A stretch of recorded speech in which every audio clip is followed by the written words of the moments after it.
E aí, my students? Teacher Leandrinho na área. Hoje vamos desvendar a palavra bore.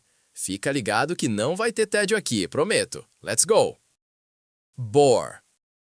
Bore. Bore, como verbo, significa entediar, chatear. E como substantivo, é uma pessoa ou coisa chata. Fique atento para não confundir com boring ou bored. That teacher's high commands bore people. That teacher's high commands bore people. Those closing handouts for food bore people. Those closing handouts for food bore people. The teacher's actions bore people, so that they hope for closing. É isso aí, galera.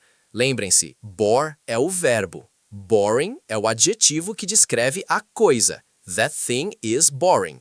E bored é como as pessoas se sentem. People are bored. Keep chilling and practicing. See ya!